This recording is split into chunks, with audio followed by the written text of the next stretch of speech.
Hi everybody, welcome back. This is our third and final refresh message for this week. Today is Friday, July 10th. Our subject is avoiding petty disputes. I'm Pastor Steve Green. Let's read a scripture from that we read yesterday, Matthew 5 verses 38 to 41. But you've heard that it was said, an eye for an eye and a tooth for a tooth. But I tell you not to resist an evil person. But whoever slaps you on your right cheek, turn the other to him also. If anyone wants to sue you and take away your tunic, let him have your cloak also. And whoever compels you to go 1 mile, go with him 2. That last point, some of you may be aware that there was a law that existed in this land. At that time they were occupied by the Romans. The Romans passed the law that a Roman soldier could commandeer any person he wanted to and compel them to not only carry his pack, but carry it for 1 mile in the direction that he was going, which would many times be not the same direction that the Jewish person was going. So they would have to go 1 mile out of their way, then they would have to take the time to come back, and on top of it all, it was an indignity, it was an embarrassment, it was their national pride would have been wounded in it, that they would be so dominated by another nation. And so the people hated it, understandably. But Jesus said, if somebody compels you, meaning not just somebody, in this case it would be a Roman soldier, to go 1 mile, go with them 2.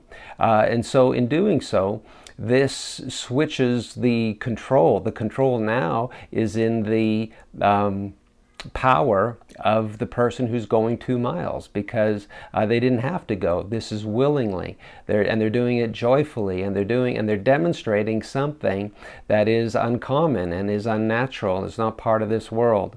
So the things that are being spoken to us in this passage are not going to hurt us, particularly if we're repaid by the Lord. Let's look at a couple of passages.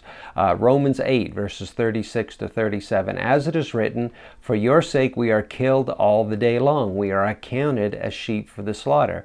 And I think we can attest to the fact that if we're being tested in the way that this passage, the previous passage, is telling us to be, then it does at times feel like we're just a sheep going to the slaughter. Verse 37, yet in all these things we are more than conquerors through him who loved us. The English phrase, are more than conquerors, is a translation of a single Greek word, huper nikeo. Nikeo means to conquer, and huper is more than. There's an abundance of conquering in this word. In other words, as we're willing to do this, and again, this is unnatural, it's not normal, it's not human nature to do the things that Jesus is telling us to do here. However, he does want us to do it. It does help us. It helps him. It helps the kingdom. God looks good when we do it. It demonstrates his love. It demonstrates his otherworldly nature. It makes him stand out as different and distinct and good when we are his sons in this fashion. And it's to our benefit. He is appreciative of this, and there is a great reward when we do it. We come out not just on top. It looks like we're being tread upon, but we come out on top. Not just on top, but on top by a lot. On top doesn't mean on top of other people. It does mean on top of life's circumstances. Let's look at another scripture, 1 Peter 3 verses 8 to 12. This is one of my favorites, and I mention it somewhat frequently, but today when we read it, we'll read a couple of verses at the beginning that we don't often read. Starting in verse 8, finally all of you be of one mind, having compassion for one another, love as brothers, be tender-hearted, be courteous.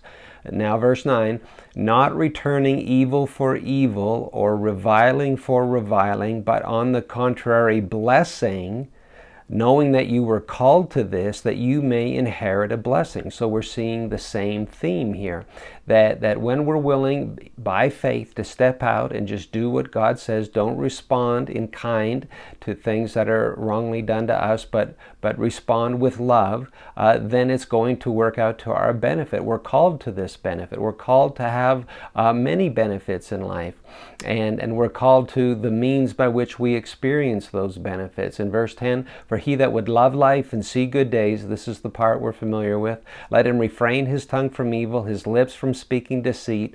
Let him turn away from evil and do good. Let him seek peace and pursue it. For the eyes of the Lord are on the righteous, and his ears are open to their prayers, but the face of the Lord is against those who do evil.